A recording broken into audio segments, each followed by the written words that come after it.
Hindin Pakistana beren yetkilerinin sanı köpelyar. Taza dehli harbi dal kişilere ziyan yetirmedik. Hindin Pakistan'a bolan raketi hücumlarında şu vaqtaçeli 19 kişinin ölenlige hem de 33 kişinin yaralananlığı aydılyar. Associated Press haber berce seriştesinin haber vermegine layıklıkta. Bahawalpur sebitinin bir lokmanı 13 kişinin cesetlerinin şafakhana getirilendigine aydyar. Bu yağdayda Asım Munir Pakistan ordusunun baş tutanı bir habari oturuşda. Hindin sonqu hücumlarında 26 sanı hərbi dal kişinin öldürülendigine nıqtayar. Amma bundan Hindin ulu əfsərlərinin biri Sufya Qurayşi bu ameliyatlara yolbaşçılıq edəndigini bellab, hərbi dal kişilərə hiç hili ziyan yetirilen dəldigini gurrun beriyar. Yönü Ahmet Şerif Çoduri, Pakistan ordusunun sözcüsü, bu ameliyatlarda hərbi dal kişilərinin nişana alınandığını nıqtayarlar. Ol öz sözüne devam verip şöyle diyer. Bugün akşam Hind Pakistan'ın karşısına asassız, korkulu beyanıya yayratmak bilen günahsız harbi dal kişilere oka tuttu. Pakistan'ın gerekli güçleri olsa bu hücumlara halkın goldağı bilen her taraflayın cevap qaytarmağı başardı. Bu hücumların ilki saatlarında Pakistan hem Hind'e karşı topxana hücumlara başladı. Pakistan ordusu Hind'in 5 sanı uçağına Pakistan'ın toprağında yere qaşırdı. Pakistan ordusunun sözcüsü şeyle hem Pakistan'ın havadan qoranma ve quru yer kuvvetlerinin Pakistan'ın toprak bütünlüğüne ve hakimiyetine qoramak babında cevap qaytarandığını aydyar.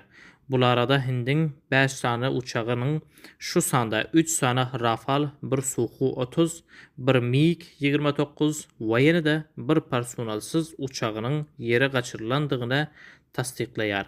Gene bir taraftan Hindin Pakistan'a eden hücumlarında can yetkisinden başka da bir mescid ve dini medrese veyran edilipdir.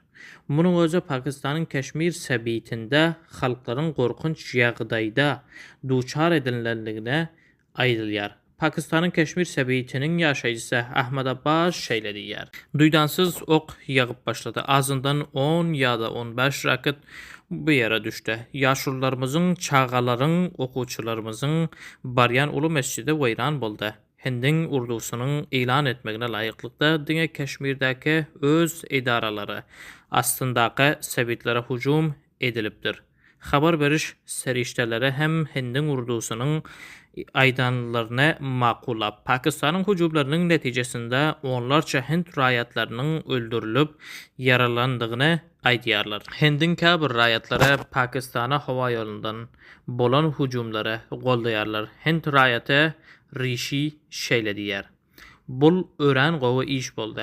Biz köp vaqtdan beri şeyle hücuma qarışyardık. Hindin etmişleri ona münasiptir. Ve halkımız bu babatdan hoşarlık bildiriyarlar. Çarşamba gün bolan ertirke hücumlarda sonra Pakistan'ın Punjab ayalatında qorqulu yağday ilan edilipdir. Bu ayalatın əhli oku cayları bir günlük yapılıpdır ve xavfsizlik güçlere hazırlık yağdaya getirilipdir. Bunun özü geçen aydaki ölme sözavar edici hücumlardan sonra Hind bilen Pakistan'ın arasındaki çaknışıklar Hindin idarasındaki Jammu Keşmir turistler üçün qiyinçilik döredip hem de 26 kişine ölme sözavar etti. Hind Pakistan'daki yaraqlı toparlara bu haqda məlumat ediyar, amma Pakistan bu vakalarda her hile el qarmağın barlığını red ediyar. Bunun özü geçen aydaki ölme sözavar edici hücumlarda sonra Hind bilen Pakistan'ın arasındaki çaknışıklar Hindin idarasında Jammu Keşmir'de turistler üçün qiyinçilik döredip hem de 26 kişine ölme sözavar etti. Hind Pakistan'daki yaraqlı toparlara bu haqda məlumat ediyar, amma Pakistan bu vakalara her hile el qarmağının barlığını red ediyar.